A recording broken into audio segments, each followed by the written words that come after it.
Come on good morning friends. सर्व इयत्ता 7वीच्या विद्यार्थ्यांनी आज आपल्या इंग्रजीच्या तासिकेसाठी आपल्या सर्वांचे जे टेक्स्टबुक्स आहेत इंग्लिशचे, या इंग्रजीच्या टेक्स्टबुक्स पेज नंबर तुम्ही 105 बघा, मी या ठिकाणी सर्कल केलं आहे. 105 पान नंबर तुम्ही ओपन करायचं आहे. आणि today we are going to learn Unit 4.4 and the title of this unit or the poem is a parody किंवा पॅरोडी पण म्हणू शकतात, पॅरोडीही म्हणू शकतात, पॅरोडीसुद्धा म्हणू शकतात. ओके, पॅरोडी म्हणजे काय? पॅरोडीला मराठीमध्ये विडंबन असं म्हणतात. विडंबन आलं लक्षात? नीट लक्ष द्या. विडंबन, पॅरोडीला मराठीमध्ये विडंबन असं म्हणतात. तर आज आपण 2 पोएम पाहणार आहोत कम्पॅरेटिव्हली, तुलनात्मकदृष्ट्या. पहिली कविता जी आहे ती आयझॅक वॅट्स म्हणून जे कवी आहेत त्यांनी ही कविता रचलेली आहे. आणि दुसरी कविता जी आहे ती लुईस कॅरोल म्हणून कवी आहेत, यांनी ही कविता रचलेली आहे. बघूया या दोन्ही कवितांमध्ये हे दोन्ही कवी काय विडंबन करतायत. बघा, तर पहिली जी कविता आहे त्या कवितेचं टायटल आहे how doth the little busy बी. आता हा जो डोथ शब्द आहे, हा डोथ शब्द जुन्या काळातली जी इंग्रजी वापरली जायची, जसं की विल्यम शेक्सपियन यांच्या काळातली इंग्रजी, विल्यम वर्ड्सवर्थ यांच्या काळातली इंग्रजी, जे महान कवी होऊन गेलेत, यांच्या काळातली जी इंग्रजी होती, त्या इंग्रजीमध्ये डज हे जे टू बीचं आपलं हेल्पिंग वर्ब आहे, डज वर्तमानकाळी, साध्या वर्तमान काळात हे जे डज टू बीचं क्रिया हेल्पिंग वर्ब वापरलं जातं, तर त्याच्यासाठी हे डज न वापरता तर पूर्वीच्या जुन्या इंग्रजीमध्ये डोथ DOTH हे डोथ हा शब्द वापरला जायचा. तर या कवितेमध्ये हा जो डोथ शब्द आहे डज या अर्थाने वापरलेला आहे. बरोबर, काय म्हणतात बघा कवी. How doth the little busy bee म्हणजे काय? How does the little busy bee म्हणजे लहान मधमाशी किती काममग्न असते, सतत तिच्या कामामध्ये मग्न असते. लहान मधमाशी, लिटल बिझी बी, एक लहानशी मधमाशी कामात असते मग्न. आता या कवितेमध्ये आपल्याला we have only 2 stanzas, this one and this one. या कवितेमध्ये आपल्याला फक्त 2 कडवे दिले आहेत. स्टांजाचा अर्थ काय होतो मराठीत? कडवे.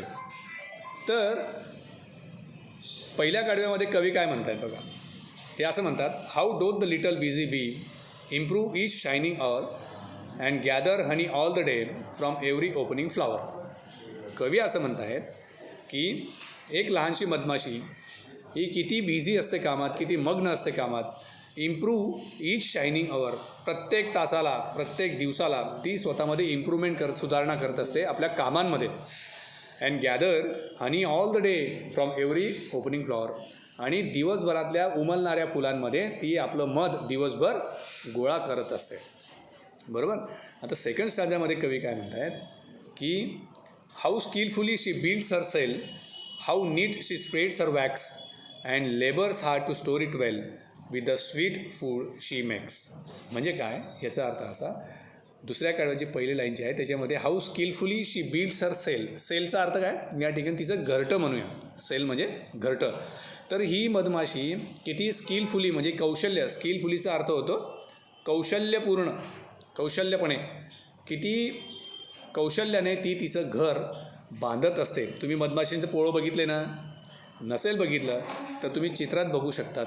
आपल्याला पुढच्या चित्रात दिलेलं आहे. तुम्ही मधमाशींचं पोळं जर पाहिलं, रिकामं पोळं जर पाहिलं, तर तुम्ही बघा त्या मधमाशीच्या रिकाम्या पोळ्यामध्ये असे कप्पे कप्पे कप्पे लहान लहान छिद्र असतात बघा. त्या छिद्रांना इथं सेल म्हटलं आहे. सेल म्हणजे एक प्रकार तिचं ते घरटं. Okay. How neat she spreads the wax, wax म्हणजे काय? मेण. मेण बघितलं तुम्ही? मेण तर किती व्यवस्थितपणे ती प्रत्येक गट्यांमध्ये तिचं ते वॅक्स जे मेण आहे ती पसरवत असते.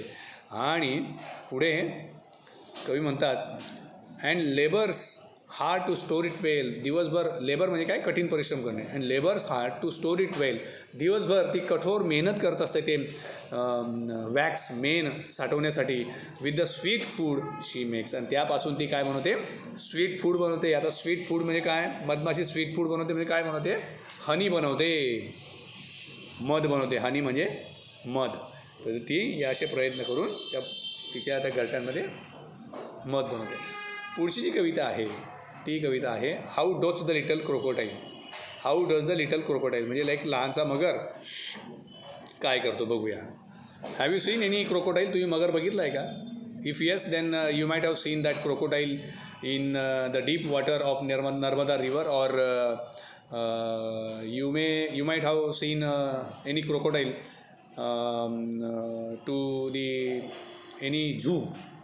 ओके, एखाद्या म्युझियममध्ये तुम्ही क्रोकोडाईलला, मगरला बघितलं असेल, बरोबर. It is a very dangerous creature. तर कवी असं म्हणतात की पहिल्या कडव्यामध्ये, या कवितेमध्ये पण 2 कडवे आहेत.